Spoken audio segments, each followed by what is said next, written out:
Hello guys, ഇന്ന് നമ്മൾ ചെയ്യാൻ പോകുന്നത് കുറച്ച് കട്ട്ലേറ്റ്സ് ഉണ്ടാക്കാം. നിങ്ങൾക്ക് എങ്ങനെയാണ് ഉണ്ടാക്കണമെന്ന് അറിയോ? എനിക്ക് ബീഫ് കട്ട്ലേറ്റ് നന്നായി ഇഷ്ടമാണ്. അത് കാരണം അമ്മയും അച്ഛമ്മയും കൂടി കുറച്ച് ബീഫ് കട്ട്ലേറ്റ് ഉണ്ടാക്കാൻ നോക്കും. ഫസ്റ്റ് ബീഫ് എടുത്ത് കുക്കറിലേക്കിടണം. ഇഞ്ചി, പച്ചമുളക് എല്ലാം കൂടി മിക്സ് ചെയ്തിട്ട് വേപ്പില, 1 സ്പൂൺ മഞ്ഞൾപ്പൊടി, ഉപ്പ്, എന്നിട്ട് നമുക്ക് നന്നായിട്ട് ഒന്ന് മിക്സ് ചെയ്ത് കൊടുക്കാം. എന്നിട്ട് നമുക്ക് തീ കത്തിക്കാം.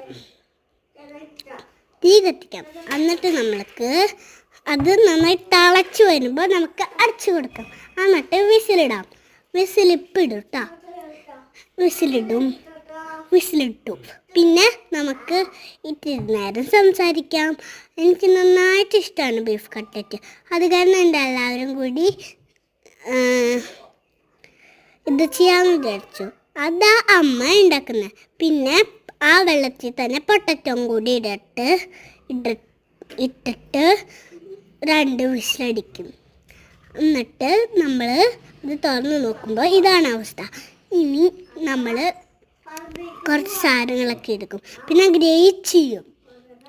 പിന്നെ വെളുത്തുള്ളി, ചെറുള്ളി ഇങ്ങനെ മിക്സ് ചെയ്തിട്ട് നമ്മൾ ഇങ്ങനെ ചെയ്യും. എന്നിട്ട് നമ്മൾ ഇങ്ങനെ ചെയ്യും. എന്താണെന്നറിയില്ല, 2 സ്പൂൺ മല്ലിപ്പൊടി, പിന്നെ 1 സ്പൂൺ മുളക് പൊടി, പിന്നെ പച്ചമുളക്, മസാല, കുരുമുളക്, പിന്നെ എല്ലാം കൂടി ഒന്ന് മിക്സ് ചെയ്ത് കൊടുക്കാം. എന്നിട്ട് നമ്മൾ പൊട്ടറ്റത്തിലിട്ടിട്ട് മിക്സ് ചെയ്ത് കൊടുത്തിട്ട് നമ്മൾ ഉണ്ടാക്കി വെച്ചിരുന്ന സാധനങ്ങളൊക്കെ അതിലേക്കിട്ടിട്ട് നമ്മൾ ഇളക്കി കൊടുക്കാം. എന്നിട്ട് നമ്മൾ ഇതെടുത്തിട്ട് നമ്മൾ നന്നായിട്ടൊന്ന് കൈ കൊണ്ട് ഇങ്ങനെ ചെയ്ത് കൊടുക്കാം. എന്നിട്ട് സ്പൂണിൽ വെച്ചിട്ടൊന്ന് അമർത്തി കൊടുക്കാം.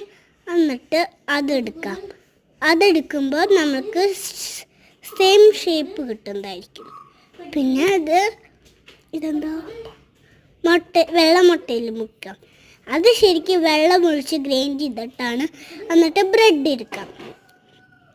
എന്നിട്ടൊരു പെട്ടിയിലാക്കി അടച്ചു വെച്ചിട്ട് നാളെ ഞങ്ങൾ ഉണ്ടാക്കും. ഇപ്പം നമ്മൾ കുറച്ചുണ്ടാക്കുന്നുണ്ട്. അത് കഴിഞ്ഞിട്ട് നാളെ നമ്മൾ കുറച്ചുണ്ടാക്കും. ടേസ്റ്റ് ചെയ്തു കേട്ടോ. Thank you.